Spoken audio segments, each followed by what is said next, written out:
শ্রবণে মুক্তি ইউটিউব চ্যানেলে আপনাকে স্বাগতম। जय जय श्री राधे श्याम निताय गौर हरि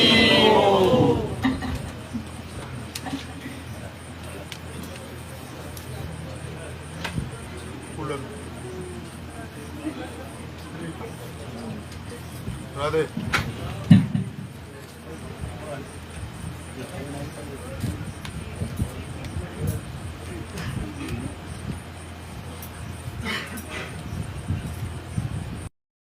जय श्री राधे श्याम।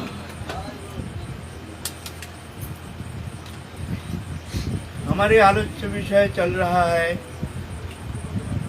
कलिजुग पावन अवतार भुवन मंगल भुवन सुंदर अखिल रसामृत सिंधु प्रेम पुरुषोत्तम श्री विष्णु चैतन्य महाप्रभु की पावन जीवन कथा, जो कथा अमृतमय, जो कि इंद्रियातीत गुणातीत लोकातीत अनुभव वेद्य, ऐसे दिव्य कथा जो स्मरण करते हैं, स्मरण करने से ही अंतःकरण शुद्ध होकर के वो प्रेम प्राप्ति के जो स्थिति है, जो हृदय है, वो बन जाता है धीरे धीरे धीरे धीरे।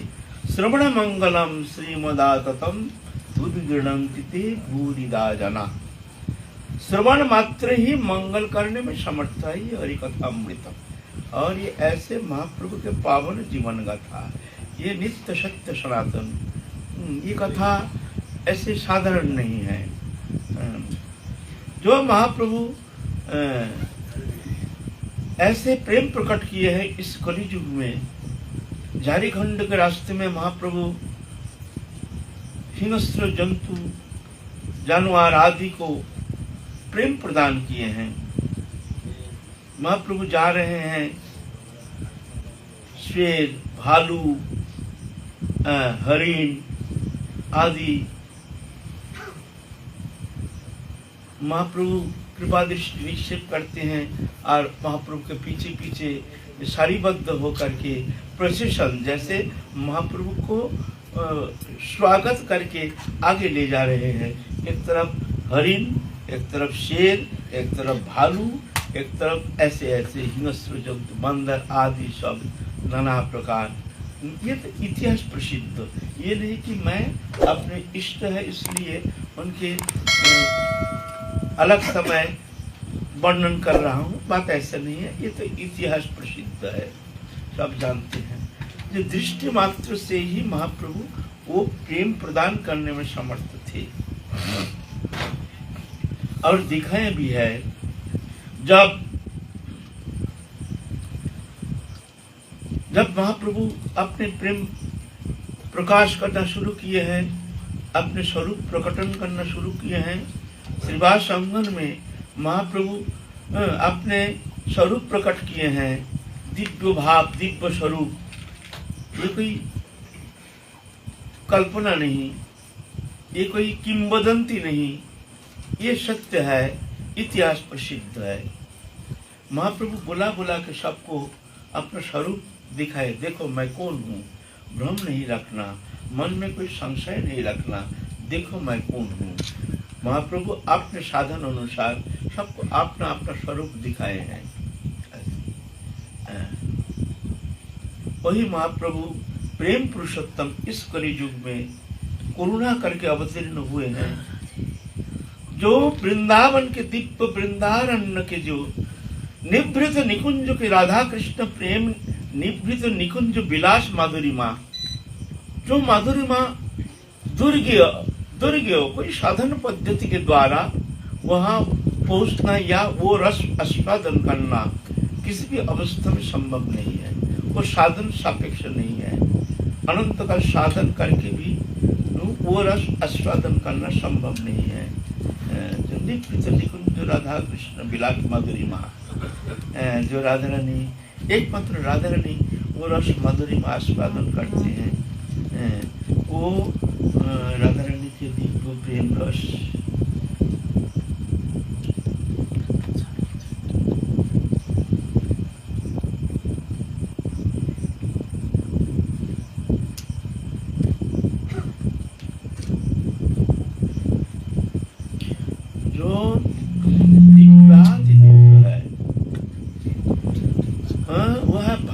भाषा रति, रति तो दिव्य, जो राधा कृष्ण प्रेम, ये तो दिव्याति दिव्य है।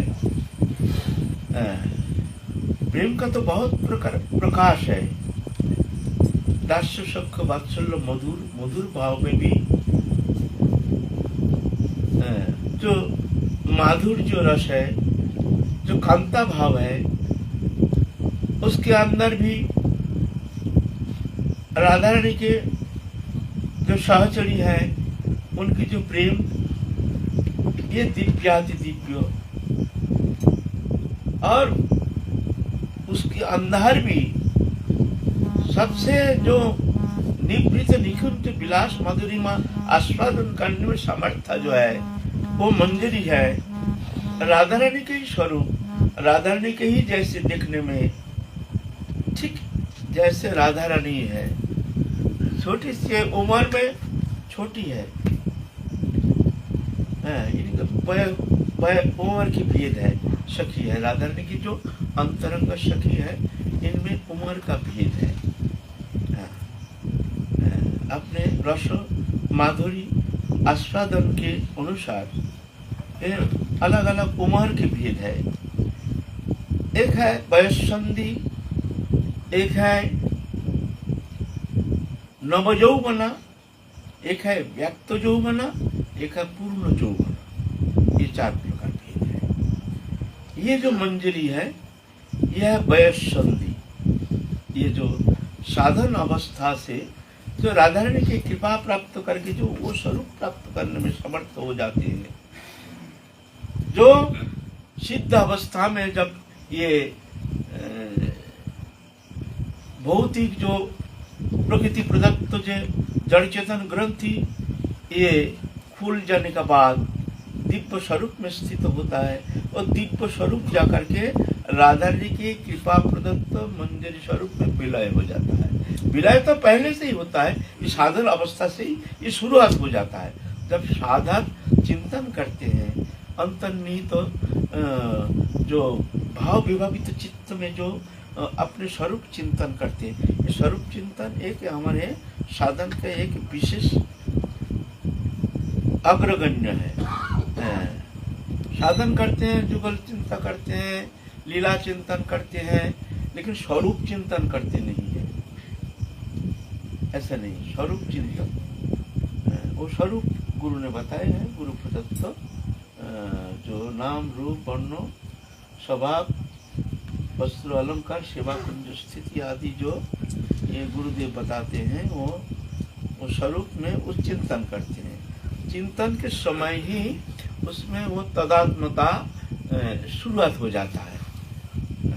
जब वो प्रेम प्रकट हो जाते हैं, प्रेम प्राप्ति में जब जुगल किशोर साक्षात उनको कृपा करते हैं, तभी जाकर के ये ग्रंथि खुल जाता है, और उस दिव्य स्वरूप में वो चेतन सत्ता विलय होकर के वो स्वरूप सिद्ध हो जाता है। स्वरूप का जागरण तो साधन अवस्था से ही शुरुआत हो जाता है। स्वरूप की जागरण पहले शुरुआत हो जाता है। बाबा, जिनको गुरु प्रदत्त स्वरूप नहीं मिला, तो वो अपने स्वरूप चिंतन कैसे कर सकते? करुणा है, उसमें तो बाधा नहीं है, उसमें माना थोड़ी है। जो ऐसा करने में पाप लगता है, अन्याय है, जैसे चिंतन करोगे कम से कम तुम तो एक प्रिपरेशन तो हो जाएगा, तुम तैयार तो रहोगे। ठीक है, हम परीक्षा दे के पास नहीं कर पाया, हमका एडमिशन हुआ नहीं, कोई बात नहीं, हमारी प्रिपरेशन है, आगे हमको मौका मिलेगा तो हम एक बार में निकल जाएंगे। बाबा, हमें तो कुंज की, हमारा जो कुंज है उसका नाम का पता नहीं है, स्थिति कहाँ है वो पता नहीं है। अरे पहले प्रेम तक तो पहुंचो ना। अनर्थ का घर में पड़ा है कहानी वृद्ध निकुंज सेवा का चिंतन में। अरे प्रेम तक पहुंचो ना, जो नाम दिया है उस नाम में तुमको पहुंचा देंगे प्रेम तक, इसमें कोई संदेह नहीं। दीक्षा पुरुष चर्चा विधि अपेक्षा न करे, जीव स्पर्श आचरण डाल सवारी उद्धारे। वो प्रेम तक पहुंचा देने में सामर्थ्य है हरिनाम। नामे सर्वशक्ति दिल करिया विभाग, मधुर देव नामे नहीं अनुराग। महाप्रभु दुखी होकर कह रहे हैं, अरे मूर्ख, हमने नाम में सर्वशक्ति दे दिया, अरे ये उल्टा पलटा चिंता कर, ये नाम से क्या होता है, इसमें क्या होता है, बस हमारा कुछ होगा नहीं। नाम में इतनी शक्ति है, तो इस नाम संबंध हम लोग बताए हैं। सिर्फ गुरु परंपरा से जो प्राप्त स्वरूप जो सिद्धि है, वहां निकुंज में प्रवेश के लिए गुरु परंपरा से प्राप्त मंत्र जरूरत है। अरे वो तो निकुंज सेवा में जाने के लिए, अरे प्रेम तक जुगल किशोर का दर्शन करके संसार से मुक्त होकर वो प्रेम तक तो पहुंचो ना। अरे कहाँ अनर्थ का घर में पड़ा है, कहीं साधन मुक्ति दशा में पहुंचने से ही तो वो धन्य हो जाता है। साधन मुक्ति दशा का जो वर्णन की है, उसका भाव मुक्ति दशा तो वो भी सुदुर्लभ है। सुदुर्लभा बोलते हैं, मोक्ष लघुता कृत सुदुर्लभा, मोक्ष को फीका कर देते हैं, सुदुर्लभ, वो भी मिलना बहुत कठिन है। कांति अव्यर्थ कालोत्तम विरक्तिमान शून्यता आशाबद्ध समुत्कंठ नाम गणे सदा रुचि आसक्ति स्तद गुणाखने प्रतिस्तद बसति स्थले, ये सब अरे कहाँ है, वहां पहुंचो ना। फिर देखो ना राधा रानी कुछ ना कुछ करेंगे ही। तुम इतना चिंता अपने माथे पे ले रहे हो। अरे स्वरूप ऐसे कितना स्वरूप, कितना गुरु परंपरा, कितना प्राप्त करोड़ों लाखों प्राप्त किए हैं, क्या हुआ? संसार चक्र में गोता लगा रहे हैं, कुछ नहीं होता है। वो कागज चौथा सर्टिफिकेट मिलने से कुछ नहीं होता है। मिल गया, हम सब कुछ मिल गया हमको, बस सिद्ध। हमारा पास कितना परंपरा प्राप्त जो स्वरूप मंजरीनामा है ना, हमारा कितना पड़ा हुआ था हमारे पास, पता नहीं किसका है, अता पता नहीं है। ऐसा थोड़ी होता है। राधा रानी देखते नहीं है, करुणा निष्ठा लेकर राधा रानी के चरण में सरल लेकर के निष्ठा लेकर के नाम करते रहो, मोहत सेवा करते रहो। देखो राधा रानी कुछ करेंगे, कुछ पता बता देंगे। एक सिद्ध बाबा के पास गए थे, एक जन बंगाल से आए थे, कामा के सिद्ध बाबा के पास आए एक वक्त, वो दीक्षा प्राप्त किया है बंगाल में, लेकिन उनको गुरु परंपरा मिला नहीं। वो मंजरीनामा जो है ना, वो उसको मिला नहीं। तो सिद्ध बाबा को कहते हैं, जो आप हमको मंजरीनामा दे दीजिए। बोलते ये तो हम दे नहीं सकते, ये तो गुरु परंपरा से ही प्राप्त होती है, तो क्या करें? तो बोलते ये तो हमको पता नहीं, हम तो नहीं दे सकते, तुम जाओ बंगाल जाओ। और वृंदावन छोड़ के जाने के लिए तैयार नहीं, बड़े रोते रोते रोते रोते गए हैं। पहले यहाँ से, अभी तो मथुरा से तो वृंदावन बंगाल का ट्रेन मिलता है, पहले ऐसा नहीं था। पहले हाथरास होके, हाथरास से वृंदावन फिर जाना पड़ता था। हाथरास होके दिल्ली, हाथरास होके जाना पड़ता था।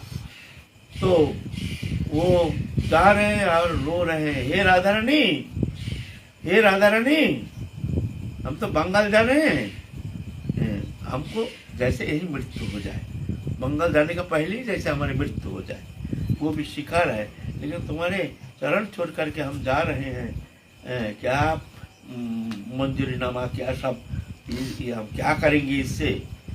तुम सर्व सामर्थ्य हो, सब कुछ कर सकती हो, तुम रहती हुए हमको तुम्हारे चरण छोड़ करके हम बंगाल जाना पड़ेगा, मर जाए हम यहीं पर, मर जाए। हाथरास जाके ऐसे रो रहे हैं बेटे बेटे, हम यहीं मर जाएंगे, यहीं मर जाएंगे। कब ट्रेन आके कब छूट गया पता भी नहीं, ट्रेन आके चली गई, ट्रेन कहाँ, ट्रेन वो थोड़ी चली गई, बढ़िया हुआ, चलो लौट के चलो, जरूरत नहीं हमारा। तो ना फिर जाकर के जब आए हैं, लौट के आए हैं, तो सिद्ध बाबा राधा रानी ने क्या बोल दिया? बोलते तो उसको तेरे आसन के पीछे उसको पत्र रखा है, उसको दिखा देना, वही उसका मंजरीनामा है। तो इस तरह से। और एक सिद्ध बाबा था, वो तो आत्महत्या करने के लिए गए, हमारा मंजरीनामा नहीं है। राधा कुंड में कूद करके प्राण आहुति देने के लिए तैयार हो गए, मरने के लिए तैयार हो गए। तब पत्थर बंद करके कूद पड़े। जब कूद पड़े तो उसका हाथ में कागज कहां से किसने पकड़ा दिया और पत्थर भी उठा लिया, तो पत्थर भी ऊपर आ गया। वो दिखता है भाई, तो हम तो मरे नहीं है, हाथ में कागज तो ऐसे राधा रानी तो सब करने वाली हैं, जो उनकी इच्छा होने से कर्तुम अकर्तुम अन्यथा कर्तुम, इसलिए दिमाग मत लगाओ, भजन करो, भजन करो, देखो राधा रानी के शरण में रहो, जो मिल गया उसमें तुमको बहुत कुछ मिल सकता है। अब क्या कहूँ, तो मानो ना मानो तुम्हारी इच्छा। मैं तो कहता हूँ इसको तुमको बहुत दूर ले जा सकता है, इतना हरिनाम में इतना सामर्थ्य शक्ति है। हाँ, वो सेवा के लिए वो तो, अरे वहां तक पहुंचो ना, पहले प्रेम तक, पहले दर्शन तो करो ना। नाम तुमको दर्शन तक करा देगा, प्रेम तक प्राप्त करा देगा। फिर वहां सेवा के लिए फिर एक बार है तो आना पड़ेगा, ये बात इतना तो हो सकता है। लेकिन ऐसा नहीं जो ये नाम से कुछ नहीं होगा, ये इसमें हमारा मंजूरी स्वरूप प्राप्ति नहीं होगी, ऐसा नहीं है। राधा किसी का दीक्षा हुआ नहीं, गुरु जी ने दिया नहीं छोड़ो, लेकिन भजन करते करते अपने प्रकट हो गया, उसका नाम भी मिल गया, उसको नाम भी पता चल गया और स्वरूप भी पता चल गया, सेवा भी मिल गया, सब मिल गया, तो वो क्या है ऐसा? वो सही अप्रूव होगा? हमारे यहाँ यही है, हमारे हरिनाम कर रहे हैं, ये करिए, साक्षात राधा ने दर्शन दे दिए हैं। क्या कहो, मानो ना मानो तुम्हारी इच्छा भाई। ऐसे भी है, ऐसे भी एक घटना है, सत्य है एकदम। क्या कहें आप? महाराज जी, एक मेरी सवाल एक शंका समाधान करिए। बोलिए। जैसे भगवान श्री कृष्ण कहते हैं गीता में ओम का जाप करने के लिए, इधर रामायण में कह रहे हैं राम का जाप करने के लिए, इसमें कह रहे हैं 4 तरह की श्रेणियां हैं, बैखरी मध्यमा पश्चंती परा। तो क्या ये कृष्ण महामंत्र में भी 4 श्रेणियां हैं इस तरह की साधना में? कलियुग में सबसे सरल उपासना पद्धति हरिनाम, हरे नाम हरे नाम हरे नाम ही वो केवलम, कलौ नस्ती व नस्ती व नस्ती वो गतिरन्नथा, बृहत नारदीय पुराण। हम नहीं कह रहे, 3 बार कह रहे हैं, 3 बार माने दृढ़ता के लिए। एक शब्द जब बार बार कहा जाता है, तुम ये कर्म करो, अच्छा तुम अभी तक किया नहीं, अच्छा तुम अभी तक किया नहीं, जब तुम मानना चाहिए कि ये बात बहुत जरूरी है, तुमने अभी तक गया नहीं, तुमने अभी तक गया नहीं, तुमने अभी तक गया नहीं। बार बार कहने से क्या होता है, माने दृढ़ता। कलौ नस्ति न अस्ति एव, न अस्ति एव नस्ति एव, माने और कोई उपाय नहीं, और कोई उपाय नहीं। कलियुग में श्रेष्ठ सरल हरिनाम, इसमें झमेला में पड़ने का कोई जरूरत नहीं है। सिर्फ हरिनाम संकीर्तन के द्वारा सब कुछ प्राप्त करने में समर्थ इस कलियुग में, और प्राप्त कर भी चुके हैं। ऐसे बहुत संत, बहुत भक्त हैं। नहीं, और लोग कहते हैं कि श्वास का भजन किया जाता है लास्ट में, जो अजपा जाप है, श्वास में भजन करते हैं। वही एक एक मार्ग है, अपना अपना गुरु परंपरा से प्राप्त मार्ग तो अनंत है, कोई गलत नहीं है। जो जैसे मार्ग गुरु प्रदत्त मार्ग अवलंबन करके निष्ठा लेकर उसी को हृदय में धारण करके सत्य मान करके चलने के लिए प्रयत्न करना चाहिए। दूसरे के बात सुनना नहीं चाहिए। सबसे उठिए, सबसे बैठिए, सबसे लीजिए काम, हाँ जी कहते रहिए, बैठिए अपना ठाम। आपने गुरुदेव जो कह दिया उसको दृढ़ता के साथ पालन करना चाहिए। मान लीजिए आप कोई दूसरा संप्रदाय के हैं, ठीक है, हम जो कह रहे हैं ठीक है, लेकिन आपके गुरु प्रदत्त जो भी गुरुदेव उपदेश किया है उसको ही आप दृढ़ता के साथ धारण करके उसको सत्य मान करके चलना चाहिए। तब आप इसमें सफल काम हो जाएंगे, निश्चित हो जाएंगे, कोई संदेह नहीं। भगवान तो सर्वव्यापक सर्वात्मा है, सबके हृदय में रहते हैं, इसीलिए भगवान उसको उसी तरह से उसको कृपा, जे जथा मांग प्रबद्धन्ते तांस तथैव भजाम्यहम्, जो जैसे भाव लेकर हमको भजन करते हैं मैं उसको ऐसे ही कृपा करता हूँ। इसलिए संदेह मत रखिए, वो भी ठीक है आप जो कह रहे हैं, और जो जब वो भी एक साधन पद्धति है, ये ठीक है। ये हमारे सनातन धर्म में बहु मार्ग है, बहु मार्ग, बहु मंत्र है, हजारों मंत्र है ना। हमारे सनातन धर्म में बहुमुखी, बोले बहुमुख क्यों है, ऐसे क्यों है? सब धर्म तो एक ही, मान लो मुसलमान के एक अल्लाह, क्रिश्चियन के गॉड, और कोई धर्म का अपना अपना। अरे सनातन धर्म में इतना भाई, कोई शिव है, कोई राम है, कोई कृष्ण है, कोई गोविंद कहते, कोई माधव कहते हैं, कोई भाई देवी कहते हैं। भाई ये झंझाट, ये इतना भगवान, उन्हें ना आप समझने का भूल है, आपका दिमाग में थोड़ा कमजोरी है, आपको समझ में भूल के कारण इस तरह से विकृति आ गई है। भगवान एक है, उनके अनंत रूप है, अनंत नाम है, अंतहीन अंतहीन अंतहीन, कौन पार पाया है। चार अंधा पास अंधा एक जगह झगड़ा कर रहे हैं। एक गांव में एक हाथी आया है, चलो हाथी देखेंगे भाई, और अंधा है भाई, हाथी को कैसे देखेंगे, सुना है हाथी बहुत बड़ा है, चलो भाई अंधा पास अंधा। हाथी उस समय खड़ा था कहीं, तो गए हैं अंधा जाकर के, कोई अपना हाथ लगा रहे हैं, कोई ये जो पाम है ना, पाम को हाथ लगा रहे, अरे हाथी तो खंबा जैसे है, अरे ये हाथी है, अच्छा अच्छा, अरे ये तो खंबा है, वो चला गया। और एक जन उसको पेट पे हाथ फेर रहे हैं, अरे ये तो चट्टान जैसे है, तो जहां देखो चट्टान चट्टान, अरे ऐसा हाथी चट्टान जैसे। एक जन सूढ़ को पकड़ लिया, अरे ये तो मोटा पाइप जैसे है, वो सूढ़ को पकड़ लिया। एक जन पूंछ पकड़ लिया, अरे ये तो मोटा एक रस्सी, इतना बड़ा रस्सी, अरे बाबा इतना बड़ा रस्सी। एक तो दांत पकड़ लिया, अरे ये तो बड़ा मूली जैसी, इतना बड़ा, अरे बाबा इतना बड़ा मूली। ऐसा करके पास अंदर जाकर के आपस में बैठे, भाई देखा हाथी देखा, अरे हाँ हाथी देखा, क्या देखा तूने बता, अरे हाथी है भाई ये खंबा जैसे, अरे बाबा बड़ा मोटा खंबा, तू देखा ही नहीं, हाथी है दीवार जैसे, चट्टान जैसे, तूने देखा नहीं, हाथी है लंबा मोटा पाइप जैसे। अरे ये सब पागल है, तू लोग कोई नहीं देखा है, हम देखे वो मोटा रस्सी जैसे है, एकदम मोटा रस्सी। अरे तू लोग कोई नहीं देखा है, वो एक मूली, मोटा मूली होता है ना, वो दांत को पकड़ के आप आपस में झगड़ा, वो बोलते तू नहीं देखा मैं देखा हूँ, तू नहीं देखा मैं देखा हूँ, तू चुप रहा, ज्यादा बात नहीं करना, तू क्यों दिखा। ऐसे एक जन आदमी जा रहे, भाई तुम लोग हल्ला क्यों कर रहे हो, बोलते बाबूजी बताइए हम लोग, बोले क्यों झगड़ा कर रहे हो, बोलते हम लोग हाथी देखने गए। अच्छा बाबूजी आप ही बताइए सही हाथी किसने देखा, तो बताओ तुमने क्या देखा ना। हमने जो अपना अनुभव बता रहे हैं, और वो बेचारा बुद्धिमान है, समझ गए हो, तो एक एक अंग को हाथ लगाया।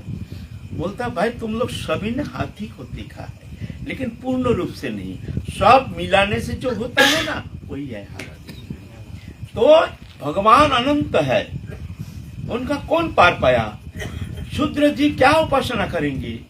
इसलिए हमारे सनातन धर्म में नाना प्रकार, माने जैसे मैया अपने रुचि अनुसार खाना बनाते हैं, कोई चटपटी, कोई खट्टा मिर्च, कोई तो मिठाई, किसी को तो वो भी नहीं, दूधी साबू बाल्टी पिलाते हैं, छोटा बच्चा है ऐसे हैं। तो ऐसे ही भगवान क्या किए हैं, ये हमारे उद्धार के लिए नाना प्रकार वही स्वरूप बन करके, जिसपे जो रुचि है तदनुसार भजन करते करते करते करते एक समय जा करके वो माया बंधन से मुक्त हो करके वो भगवान को स्वरूप प्राप्त करने में समर्थ हो जाता है, वहां जाके सब एकाकार हो जाता है, ऐसे कहते हैं। एक जन रामकृष्ण परमहंस देव के पास गए, कहते हैं आपका भगवान, कोई अल्लाह कहते तो एक ही भगवान है, और सब कहते सब एक ही भगवान, आपका इतना भगवान क्यों है और इतना उपासना क्यों है। कोई शिव उपासना, कोई तंत्र उपासना, कोई जोग मार्ग, कोई जैन मार्ग, कोई भक्ति मार्ग, कोई तंत्र मार्ग, कोई हट मार्ग, अरे झंझाट, ऐसे क्यों। बोलता है देखो जो शहनाई बजता है ना, शहनाई के बगल में एक आवाज ट्यून लगा था, वो पूं बजता ही रहता है। तो बोलते हैं देखो ये जो और सब धर्म है ना, ये पूं है, पूं एक ही भगवान।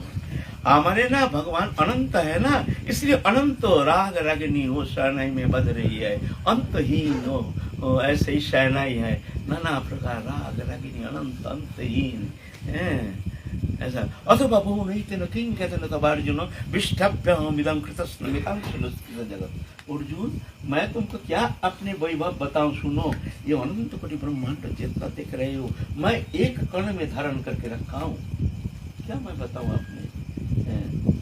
तो ये हमारे सनातन धर्म है ना, ये तर्क के अगम्य है, लेकिन गुरु प्रदत्त मार्ग पकड़ करके निष्ठा लेकर के अगर साधन करते हैं उसमें वो अवश्य भगवत कृपा प्राप्त करने में समर्थ हो जाएगी, ये बात है ना। तो हम आलोचना कर रहे हैं महाप्रभु के माधुर्य लीला उपासना पद्धति। जो वस्तु महाप्रभु देने के लिए आए हैं वो जो मंजरी स्वरूप बाबुल्ला सारथी, यह है वयस संधि, उम्र में 11, 11.5, 12 तक है, ये वयस संधि। और जो राधा रानी के जो प्राण सखी है, नित्य जो मंजरी है, रूप मंजरी, रति मंजरी, विलास मंजरी, कस्तूरी मंजरी, मंजुलाली मंजरी, रस मंजरी, गुण मंजरी, लवंग मंजरी, ये जो अष्ट गोस्वामी है हमारे, ये है नव यौवना। ये जो वयस्संधि है वो वयस्संधि कैसे है, माने 80% बालपन है, 20% यौवन का किंचित आभास दिखने में आता है, ये स्थिति 80% बालपन है। बालपन और किंचित गंभीरता, किंचित चंचलता, अधिक गंभीर भाव कभी कभी दिखने में आता है, ऐसे बड़े सुंदर ऐसे है हमारे ये मंजरी स्वरूप। और जो नव यौवना है ये राधा रानी के प्राण सखी, ललित रूप मंजरी, रति मंजरी, विलास मंजरी, कस्तूरी मंजरी, मंजुलाली मंजरी, रस मंजरी, गुण मंजरी, लवंग मंजरी, ये मंजरी है राधा रानी की प्राण सखी, राधा स्नेहाधिका। यह नव यौवना। नव यौवना माने 60% यौवन का प्रकाश, 40% बालपन रह गया। कभी कभी बल चंचलता उसके साथ अचानक गंभीर हो जाती है, फिर करके हंस देती है। माने वो बालपन और यौवन का दोनों एक अद्भुत एक मिलन है। ये बालपन बड़े सुंदर ऐसे है हमारे ये मंजरी है। और व्यक्त यौवन का प्रकाश हो गया है, 90% यौवन है, 10% बालपन है, कुछ आभासित है। यह है हमारे राधा रानी, पूर्ण यौवन नहीं। 14 साल 2 महीना 15 दिन नित्य उम्र है हमारे, है ना। और ललिता और कुछ सखियां है पूर्ण यौवन। ये इस तरह से ये निभृत निकुंज लीला में इस तरह से ये मंजरियां सब आस्वादन करते हैं। ये एकमात्र राधा रानी की कृपा से ही वहाँ अनुप्रवेश होना संभव, नहीं तो कोई साधन पद्धति के द्वारा किसी भी अवस्था में कोई भी तप, तपस्या, दान, यज्ञ, व्रत आदि उपासना के द्वारा वहाँ अनुप्रवेश होना कदापि संभव नहीं है। ये दिव्याति दिव्यो, ये अचिंत्य, ये अगम्य, ये अनुभव्य कृपा साध्य ललिता राधा से बड़ा है पूर्ण यौवना 16%।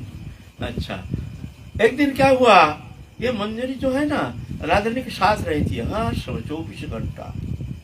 राधा रानी जाती है अपने निकुंज भवन से अपने महल में, वहाँ राधा रानी के साथ सो जाती है।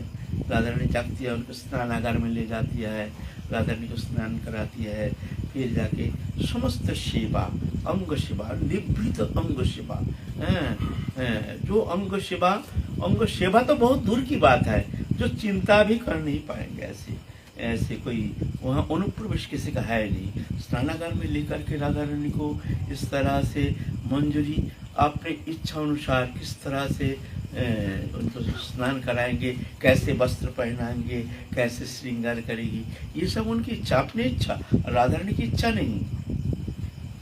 राधा रानी ये नहीं कहेगी हमको ये सखी हमको वो साड़ी को पहना ना, आज मैं राधा रानी को कैसे श्रृंगार करूंगी ये मैं ही जानती हूँ। आज राधा रानी के अंग जो सेवा, राधा रानी के केश विन्यास, आज केश विन्यास कैसे मैं करूंगी ये मेरी मामला है, राधा रानी नहीं। राधा रानी तो एक पुतला जैसे बैठा देती है। राधा रानी बैठो, राधा रानी देखो शीशा में देखो, मुंह को हिलाओ ऐसा, हाँ हिलाना, हाँ मुंह को घुमाना नहीं, हाँ आप केश विन्यास कर रही है। अच्छा इधर मुंह को ऐसा करो, ऐसा करो, हाँ ऐसा रखो, इस तरह से, हाँ इतने अधिकार शिवाधिकार ये मंजरी का, ये चिंता के अगम्य है। ये कौन चिंता कर सकता है वहाँ? समस्त सेवा निवृत्त, जो जहाँ किसी का कोई चिंता के अगम्य जो सेवादि है, वहाँ भी ये मंजरी का अनुप्रवेश है। एक दिन राधा रानी एक मंजरी राधा रानी के साथ प्रातः काल सूर्योदय के निकुंज भवन से जा रही है। अपने भवन में जाकर रात्रि तो सोए नहीं, जुगल विलास, वो निवृत्त निकुंज विलास माधुरिमा साधन में तन्मयता तल्लीनता और निद्रा कहाँ? जहाँ आनंद का,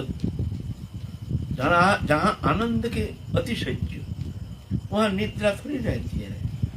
निद्रा हम लोग को क्यों आता है? जब थोड़ा सा भी भजन में आनंद आ जाएगा, ऑटोमेटिक निद्रा समाप्त हो जाएगा। भजन का जो आनंद है, वो आनंद ऑटोमेटिकली निद्रा उसको अच्छा नहीं लगता, वो निद्रा पसंद नहीं करेगा। ऐसे है स्वाभाविक। जहाँ अधिक आनंद वहाँ निद्रा नहीं, ये स्वाभाविक है ना। और वहाँ तो वो निवृत्त निकुंज, वो जो अप्राकृत दिव्य चिन्मय इंद्रियातीत गुणातीत लोकातीत है, वो कौन वहाँ अनुप्रवेश कर सकता है? जहाँ जाके रसराज महाभाव दोनों मिल करके एक होकर के वो निवृत्त निकुंज में जो आनंद विलास माधुरिमा साधन करते हैं, कौन पार पाया वहाँ? तो वहाँ निद्रा कहाँ? और निद्रा भी, ये भी लीला उपकरण। भगवान कभी सोते हैं? बोलो ना। भगवान कभी भूख लगता है? भगवान का कभी गर्म लगता है? भगवान का ठंडी लगती है? लेकिन ना, ये लीला माधुरिमा, ये लीला रस निर्जास ऐसा नहीं होने से भक्त तो सेवा कैसे करेंगे? सेवा करने का प्रयोजन नहीं है। तो जाओ ना, तुम ऐश्वर्य उपासना करो, वहाँ भगवान भूख नहीं, प्यास नहीं, कुछ नहीं, वहाँ भगवान सर्वात्मा सर्वमय आत्माराम आप्त काम पूर्ण काम, वहाँ ओम नारायण नमः, बस वहाँ चल रहा है। वहाँ जाओ ना, वहाँ भगवान का भूख नहीं, प्यास। लेकिन यहाँ जो ये माधुर्य उपासना पद्धति, यहाँ भूख है, प्यास है, नर लीलावत कोई बल्लम प्राकृतिक मनुष्य जैसे वहाँ लीला प्रकटन करते हैं। एक दिन निवृत्त निकुंज से अपने मंजरी के हाथ पकड़ के जा रहे हैं दोनों। जाते जाते जा करके अपने भवन में पहुंचे। पहुंच करके राधा रानी थोड़ा सो गई, श्रांता क्लांता। वह क्लांति है, वह श्रांत है। अरे ये तो लीला उपकरण, नहीं तो लीला होगी कैसे? ये भाई चिंता के अगम्य विषय। ये तर्क करोगे तो ये सब सुनना नहीं। तो जाओ नारायण का उपासना करो, भगवान सर्वमय सर्वात्मा आत्माराम आप का पूर्ण का, उनको उपासना करो। आग लीला जो है यहाँ तो सब है ना। नर लीलावत कोई बल्लम, भगवान लीला करते हैं। तो वो मंजरी को आप निवृत्त निकुंज को लीला माधुरिमा पूर्ण आस्वादन कराएंगे। अब मंजरी राधा रानी की चरण संवहन कर रही है और जोगमाया के द्वारा ऐसे है ना लीला आस्वादन कराएंगे। तो ऐसे बार बार राधा रानी देख रही है। तो अकर्ण नेत्र, बड़ी सुंदर, इतना अकर्ण नेत्र, आहा, जिसकी तरफ एक बार देखते हैं तो अखिल रसामृत सिंधु उफान आ जाता है। वो राधा रानी का एक झलक अगर किसी ने पलक के लिए भी वो उनके जो नेत्र की जो एक छटा, ये तो कल्पना के अतीत। मंजरी की तरफ ऐसे देख रही है। ए सखी तू सो जा, चल चल, तेरे को नींद आ रही, तू सो जा। आपने बगल में सुला दिया मंजरी को। सुला करके अब पकड़ लिया, पकड़ के एकदम अब राधा रानी धीरे धीरे राधा रानी गहरा नींद में डूब रही है। नींद माने हुआ विलास। नींद माने हमारे जैसे हमारे नींद क्या है? हमारी निद्रा है जब हमारे अहंकार जब साम्यावस्था में आ जाता है, जब अहंकार निष्क्रिय होकर के जब प्रकृति के साथ साम्यावस्था में रहती है, तो वह है निद्रा। उसको कहते हैं सुषुप्ति।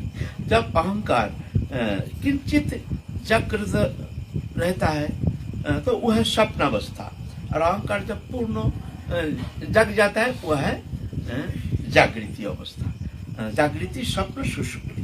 अब सुषुप्ति में क्या होता है, हमारे जो अहंकार है ना, ये तो सब खेल नाटक तो यही चल रहा है हमारे शरीर में अहंकारी कर्ता बन करके ये खेल रहा है। प्रकृति एक माना गुण कर्मणि सर्वस्व अहंकार विमूढ़ात्मा कर्ता अहम इति मन्यते।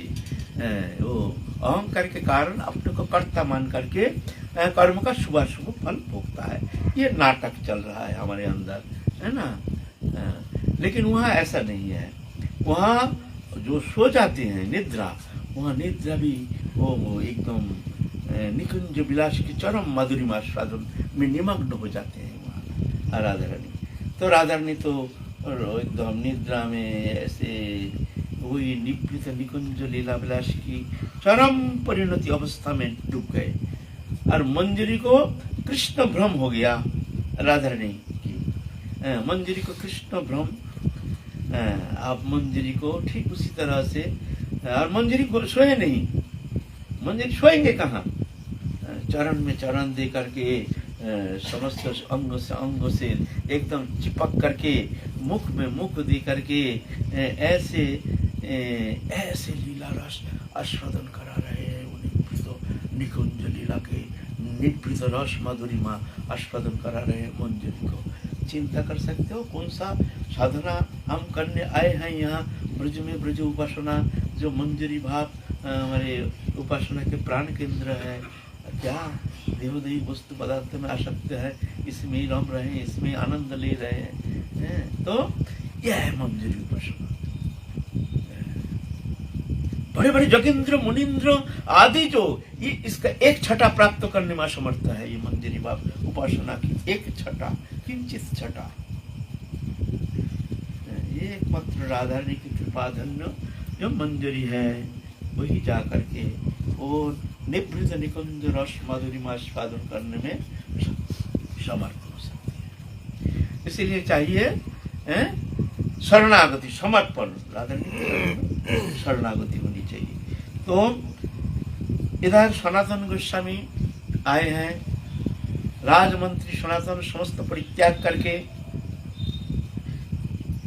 महाप्रभु के चरण कमल शरण लेकर के आए हैं। बड़े कष्ट स्वीकार करके महाप्रभु के चरण प्रांत में आ करके मुंडित मस्तक होकर के पूरा साधु वेश बना लिया।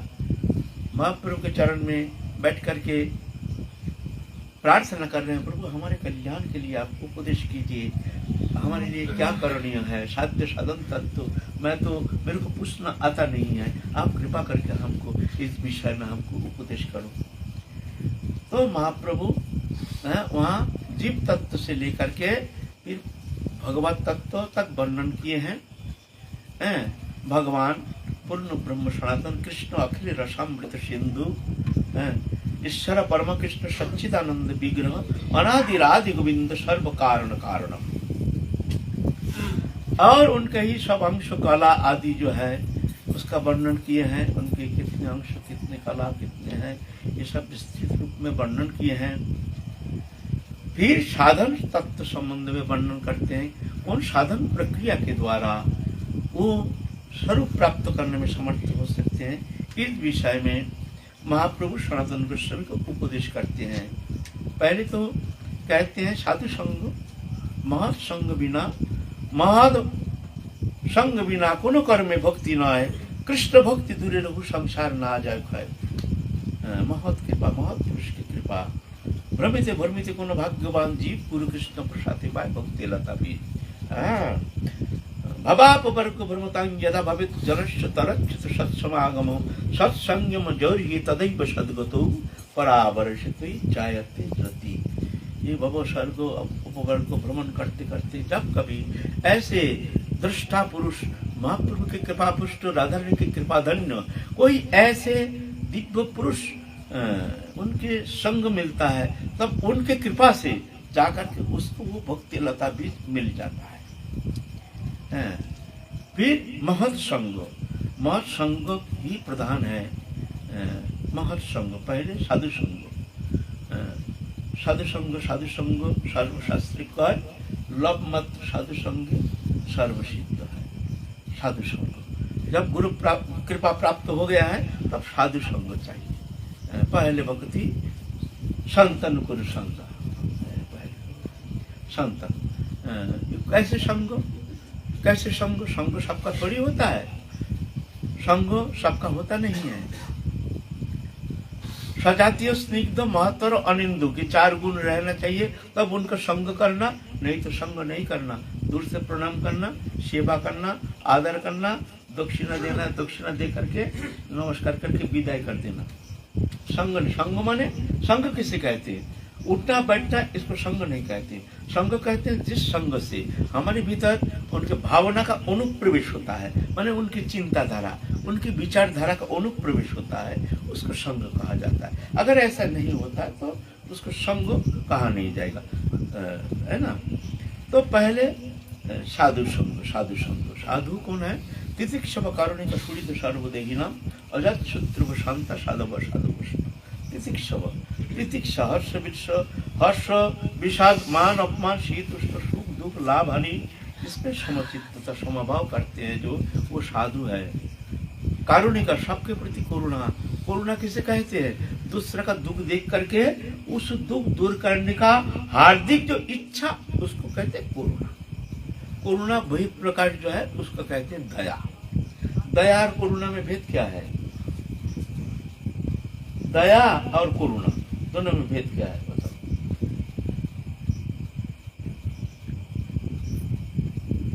थोड़ा चीज एक ही है लेकिन थोड़ा सा क्रिया में भेद है। करुणा देखने में आता नहीं है। करुणा जब बहिर्प्रकाश होता है, मान लो आहा ये इतना दुखी है, अच्छा इसके लिए कुछ करो, आहा ये बेचारा दुखी, तो हम देखते हैं उनको बहुत दया है। दया है माने उनके भीतर करुणा है। तो दया है, करुणा का बहिर्प्रकाश उसको दया कहते हैं, और अंतःकरण वृत्ति जाए उसको कहते हैं करुणा। करुणा देखा नहीं जाता है, दया दिखता है, ओह बहुत दयालु है, बहुत दयालु है ना। दया माने बहिर्प्रकाश और करुणा माने अंतःप्रकाश, वो दिखा नहीं जाता है। जब वो क्रियाशील होती है तभी जाके हम उसको कहते हैं अरे इनके अंदर बहुत करुणा, आहा ये महापुरुष, आहा बहुत करुणा है। ये सिर्फ थोड़ा सा क्रिया का भेद है, चीज एक ही है, ऐसा है ना। तो तितिक्षव कारुणिका, कारुणिका इसको कहते हैं करुणा। ये होना चाहिए साधु में। अगर हमें है नहीं है तो कोई बात नहीं, लेकिन हमको तो साधु होना है ना। साधु किसे कहते हैं? साधु शब्द कहाँ से आया है? साधु, साधा, साधु। साधा माने क्या है? प्रैक्टिस करना। क्या प्रैक्टिस करना? ना बहिरिंद्रियों और अंतरिंद्रियों दोनों को संयम करने के लिए जो चेष्टा, उसको साधना कहते हैं। साधन और भजन दोनों अलग चीज है। भजन माने गुरु प्रदत्त नाम जाप ध्यान धारणा उपासना, इसको भजन कहते हैं। साधन कहते हैं ना इंद्रिय वृत्ति को, बहिर्मुख वृत्ति को हमको केंद्रीभूत करने के लिए हमारे बहिरिंद्रियों संयम करने का चेष्टा, और अंतर इंद्रिय जो मन है उसको भी बहिर्विषय से हटा करके भगवत चरण में लगाने का चेष्टा। इसके लिए जो हमारी चेष्टा है, साधन है, इसको कहते हैं साधा, माने प्रैक्टिस। सारे को पता नहीं सर, नहीं दो मगर प्रैक्टिस करते गला, ये साधना। और ये साधना कर लिया है वो साधु। साधा सो साधु। साधु शब्द ऐसा नहीं आया है। साधु माने साध लिया, उसका साधा हुआ है ना? तो साधु उसको कहते हैं। तितिक्षव कारुणिक सुहृद सर्वदेही नाम, सब जीवों का सुहृद, सबका भला चाहते हैं। अजात शत्रु, किसी को शत्रु मानते नहीं है, और कोई शत्रु है ही नहीं हमारा। अगर कहते हैं आप शत्रु नहीं है हमसे, भाई दुश्मनी तो बहुत करने वाले तो बहुत है, तो उसको हम क्या करें? वो तो हमसे दुश्मनी करता, ऐसा नहीं है। ना कोई कहो कि सुख दुख दाता, निज कृत कर्म सफल भोग भ्राता। कोई किसी का सुख दुख का कारण नहीं, निज कृत कर्म ही कारण है।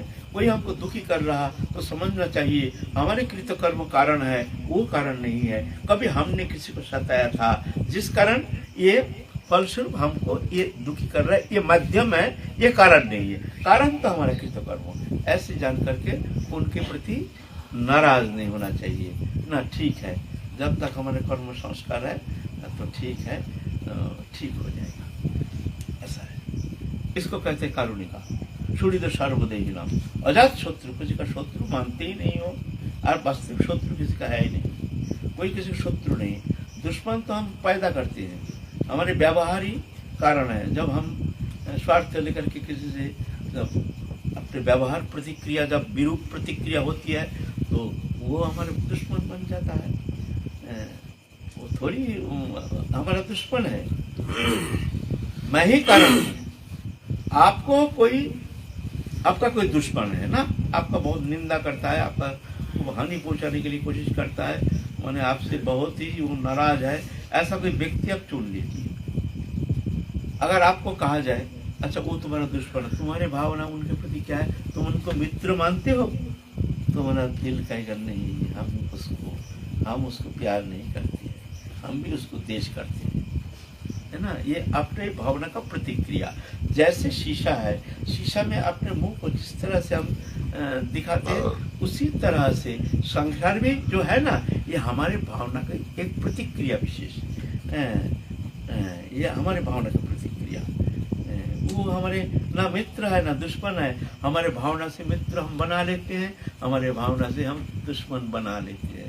इसीलिए जो शुद्धि जन जो है वो देखते हैं कोई दुश्मन नहीं, सब हमारे अच्छे हैं, सब सुंदर है, सब भगवत जन है, अजात शत्रु हो जाते हैं, ना कोई हमारे दुश्मन है। बताओ, वैसे होता तो ऐसा ही है, जिसके प्रति हम मन में किसी के प्रति कुछ व्यतिक्रम भाव रखते हैं तो उनकी भी प्रतिक्रिया वैसी ही होती है। लेकिन रेयर कोई केस ऐसा होता है जहां हमारी सौहार्द भावना रखना चाहते हैं, उसके विपरीत हमें उसका कोई सही मायना नहीं मिल पाता है, और वो व्यक्ति द्वेष उसका हटता नहीं है। हम चाहते हैं कि वो द्वेष ना करे, लेकिन और जब तक हमारा यहाँ कोई ऐसे प्राप्ति जो है, ऐसी हमारे कोई पूर्व जन्म के संस्कार वर्ष, तब तक होता है, तो सब ठीक हो जाएगा, सब बदल जाएगा। अच्छा, बदल जाता है, बिल्कुल बदल जाएगा। ये कारण तुम नहीं हो, वो भी नहीं है, ये हमारे कृत कर्म ही कारण है। इसीलिए साधु जब जो भजन करने आए हैं, वो किसी को कभी दुश्मन मानते नहीं, मित्र भी मानते नहीं, जानते हैं वो सम दुख सुख शस्त्र समलस्त सकांचन प्रिया प्रिय धीर तुल्य निंदा संस्तुति मानव मानय तुल्य तुल्य मित्र सर्वरम्भा परित्यागी गुणातीत सौच्यते, सब समभाव कर लेते हैं। तितिक्षुवा कारुणिक सुहृद सर्वदेही नाम, अजात शत्रु शांता। अब है शांत शब्द, जो साधु जो शांत है वो संत है, जो शांत नहीं वो संत नहीं। शांत किसे कहते हैं ना, दुख से अनुद्विग्न मन सुख सुख भीतराग भय क्रोधा भी मुनि उच्चते। दुख आने से घबराते नहीं है, सुख आने से सुख का आदर नहीं करते हैं। सुख दुख समाव कृता लाभा लाभो जया जयु तथा युद्ध जुद्ध नहीं पापम अभाव। सुख दुख इसमें समभाव कर लेते हैं, है ना। ऐसे जो हैं वो शांत है, शांत है। शांत तो हम क्या होता है, हम बाहरी विषय को हम भीतर घुसा लेते हैं तो चित्त तो चंचल हो जाता है। बाहरी विषय अंतर जगत में घुसाना ही नहीं चाहिए, चाहे गृहस्थी हो चाहे त्यागी हो, जो भजन करना चाहते हैं। जब तक मन शांत नहीं होता है तब तक भगवत चिंतन में तल्लीनता कदापि आना संभव नहीं। चंचल न विखे बैठना वहाँ टिकता ही नहीं, वहाँ तो शांत भाव।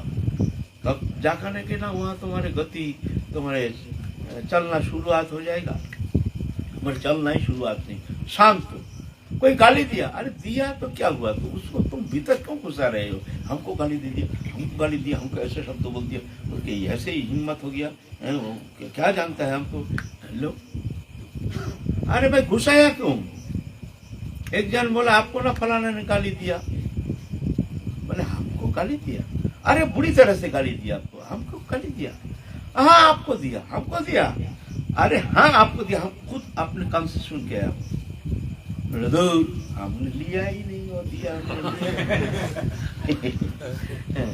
बस हम लोग ले लेते हैं तो जाकर के विक्षेप होता है। ठीक है, कटु शब्द, कटु प्रतिक्रिया, ठीक है, तो घुसाना मत, जानो जे ये तो बाहरी मामला है। जैसे हम रास्ते में कहीं ठोकर खा गए हैं तो उसमें हम नाराज हो जाते हैं पत्थर के ऊपर, रास्ते में चलते चलते हमने बड़ा जम के ठोकर खा गया तो हम नाराज हो जाते हैं, साला पत्थर, साला तोड़ू अभी उस पत्थर को, तो पत्थर है।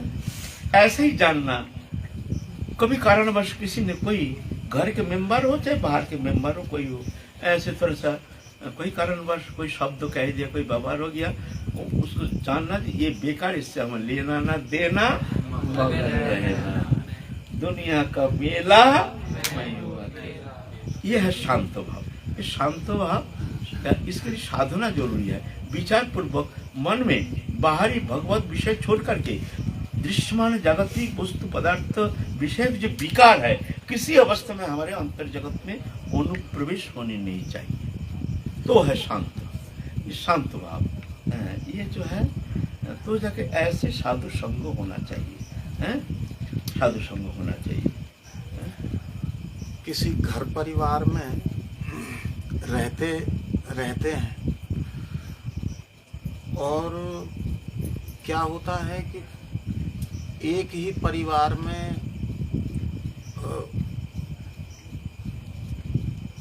कोई एक व्यक्ति हमारे कोई भक्ति विरोधी भी रह जाता है और समझाने से भी नहीं समझ पाता है, लाख प्रयास करने से भी वो नहीं मान पाता, संस्कार जन्म जन्मांतर के कुसंस्कार। तो उस परिस्थिति में तो साधक बहुत परेशान भी हो जाता है। अच्छा, परिवार होने के नाते, पारिवारिक होने के नाते वो बुरा भी नहीं चाहता, उसका बुरा भी नहीं हो, ऐसा भी वो चाहता है। और मन से दुखी भी रहता है, बहुत दुखी होता है, क्योंकि वो भक्ति में विरोधाभास आता है। और एक ही परिवार में रहते रहते कहाँ तक झेले, कहाँ तक उस ये होता है। ये संसार जीवन में ऐसे बहुत है जो भक्ति मार्ग में चलना चाहते हैं, लेकिन ऐसे विरोधाभास अपने घर में दिखने में आता है। जो ठीक साधन भजन तो दूर की बात है, वो थोड़ा सा भी भक्ति को जाजन करने में भी बहुत कष्ट होता है उनके लिए। ऐसे बहुत आते हैं हमारे पास, हमको प्रैक्टिकल हम देख रहे हैं, ऐसे रोते हैं, एक एक दिन रोना सुन करके ना दिल कांप जाता है, उनकी रोना, जो भजन नहीं कर पा रहा है, ऐसे ऐसे क्या करें आप। यह है पूर्व जन्म के ये सब संस्कार, ये दुष्कृति जात पूर्व जन्म में दुष्कृति किया है, उसको फलस्वरूप ये भजन में बाधा स्वरूप आकर के उसका आगे बढ़ने नहीं देता है। ऐसा है, ऐसे बहुत आते हैं हमारे पास, हम देखते हैं, लेकिन ऐसा कुछ सांत्वना हमारे पास है नहीं जो मैं उसको सांत्वना दे दूँ, ये उपाय अवलंबन करो, इसमें तुम्हारी जो मन की जो वेदना है वो ठीक हो जाएगा, तुम भजन कर पाओगे। और ये भी कह नहीं सकते सब छोड़ छाड़ के आ जाओ वृंदावन में, हम देखेंगे तुमको, ऐसा भी हिम्मत है नहीं, हमारा ताकत भी है नहीं। इस परिस्थिति में क्या किया जाए? बस मन में नाम चिंतन करो और राधा रानी के चरण में मन ही मन में शरणागत हो जाओ, मन में शरणागति प्रार्थना करो, मुख में अखंड नाम रटते रहो। जो कोई कुछ कहने वाला नहीं है, यहाँ तो स्वाधीन है ये हृदय जगत, यहाँ तो कोई कुछ कहने वाला नहीं है, यहाँ तो हम है, हमारे इष्ट है। तो मुख में नाम करते रहो, मन में चिंतन करते रहो, शरीर के द्वारा काम करते रहो, इसमें तुम्हारा राधा रानी तुमको अवश्य कोई उपाय तुमको सामने दिखा देंगे, है ना। मुख में नाम करो, मन में चिंतन करो, बस। साधन हमारा कौन छोड़ने वाला है, कौन हमारा लेने वाले हैं, वहाँ तो हम हैं, बस वहाँ कोई नहीं है, कोई दिखने वाला है नहीं। अंतर जगत में मैं क्या कर रहा हूँ, इसीलिए मुख में नाम, कर से काम, मन में ध्यान, हो जाएगा तुम्हारा भजन। जो परिवार वाले जो विरोध करते हैं, भक्ति में विरोध करते हैं, तो क्या उनको दोष नहीं लगेगा? उस साधक का जो भजन में जो बाधा दे रहे हैं उसको तो दोष लगेगा। तो लगेगा तो क्या होगा? लेकिन वो साधक नहीं चाहता कि वो तो हमारे पति पुत्र या कोई संबंधी हैं, इसलिए उनको दोष भी नहीं लगना चाहिए। तो नहीं चाहने से क्या होगा? उनका भाग में ऐसा है, कुछ भोग है, वो भी भोग है, भोगना पड़ेगा उसको।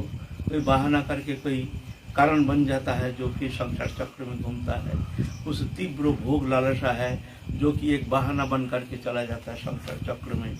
ऐसा है ना, ये प्रभु जानते हैं, या ये इसका निरसन तो प्रभु कर सकते हैं।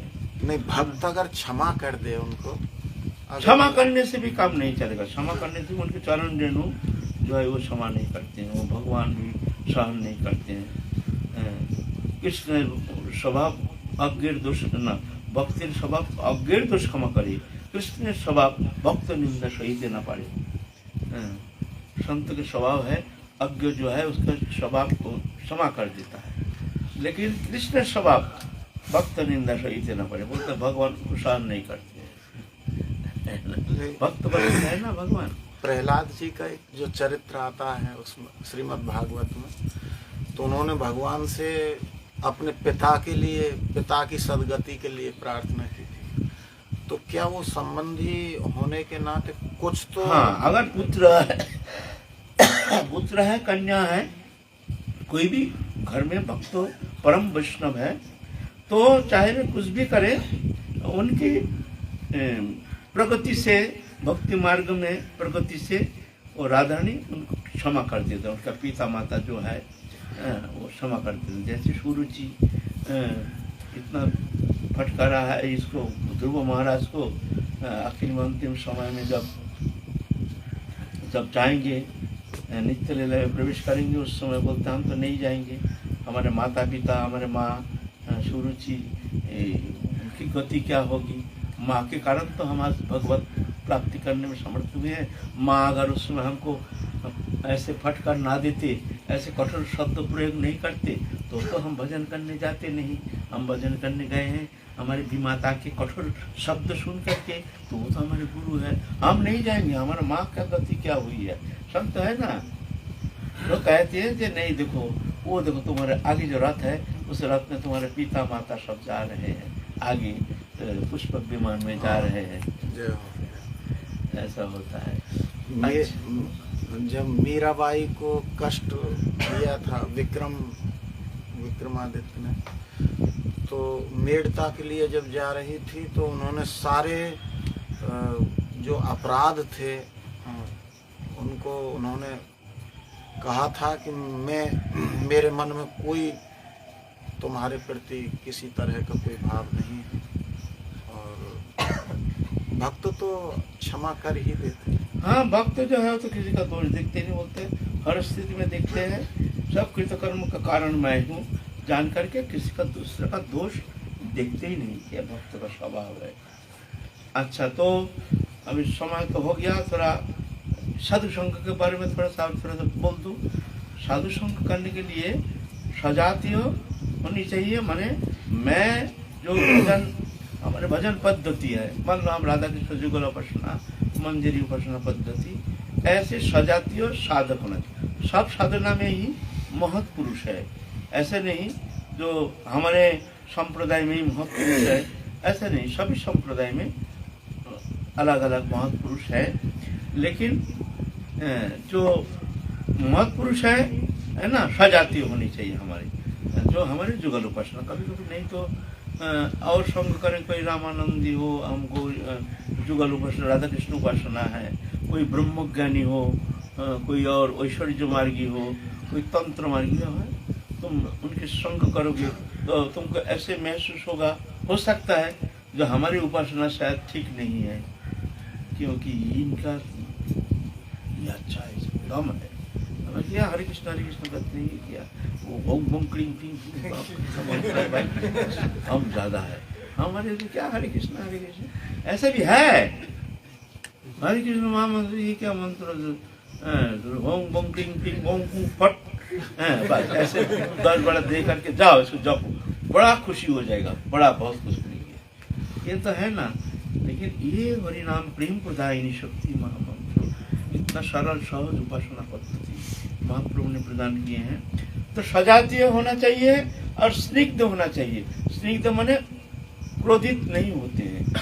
तुम क्या जानते हो, तुम क्या जानते हो, कहाँ से कह रही हो सब लोग, हाँ ये है उस जानते नहीं बोलते हो, ऐसे है ना। तो ऐसे सदसंग नहीं जो शांति से सब निरसन करते हैं।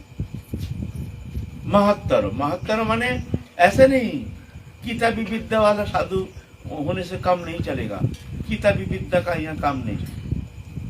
जो अनुभव किए हैं, जो भजन करते हैं, जो आचरण करते हैं, जो अनुशीलन करते हैं, जो भगवत चरण में समर्पित है, ऐसे जो साधक है, हमसे श्रेष्ठ है, ऐसे साधु संग होना चाहिए। और क्या अनिंदु सजातीय स्निग्ध महत्तर, यह है महत्तर, कैसा होना चाहिए। और अनिंदुक माने किसी का निंदा नहीं करते। वो बेकार है, वो पंथा बेकार है, वो साधु तो ऐसा है, ऐसा निंदा श्रवण करना नहीं चाहिए, ऐसे संग करना नहीं चाहिए, है ना। ये 4 गुण होने से तो आप देखो उनके संग करना, नहीं तो घर में बैठे बैठे हरिनाम करना, है ना। और आप बोलोगे हम साधु संग कर रहे हैं, ये ठीक है कि नहीं, हम कैसे समझेंगे भाई। इतना गुण विचार करके हम कहाँ तक साधु संग करेंगे, हमारे विचार शक्ति है नहीं। तो हमको साज में बता हम क्या करें। तो देखो जहाँ जाने से तुम्हारे मन में सारा भगवती भाव की उद्दीपन हो रहा है। जैसे तुम जब जाओगे तब ऐसे महसूस होगा हमको कुछ मिला है, हमारे हृदय जैसे पहले से निर्मल हुआ है, जैसे हमको भजन में कुछ प्रेरणा मिल रही है, हमको जैसे कुछ आगे बढ़ने का एक प्रेरणा का स्रोत मिल रहा है। ऐसा अगर होता है तो जानना कि ये संग ठीक है। अगर मान लो ऐसा नहीं हुआ, तुमने सत्संग किया, जाते समय सोचे बहुत समय हो गया बदल करते करते कब सो जाएंगे, सत्संग इतना समय चला रहा है और आगे होने से अभी देखो आधा घंटा तो छोड़ देते। ऐसा संग से कोई, उससे तो बल्कि घर में बैठ करके परिणाम साधन करो, ठीक है, ये साधु संग है ना। फिर असत्संग त्याग वैष्णवाचार, इस संबंध में आप सनातन गोस्वामी को शिक्षा प्रदान कर रहे हैं महाप्रभु। थोड़ा जानना जरूरी है, हमारे प्राथमिक अवस्था में साधक थोड़ा सा जानना जरूरी है। इस विषय में थोड़ा सा दिग्दर्शन करेंगे, कोशिश करेंगे महाप्रभु की इच्छा से, अगर कृपा होगी तो काल हम लोग फिर आगे वर्णन करेंगे। जय जय Shri Ram. Subscribe to our YouTube channel. Thank you.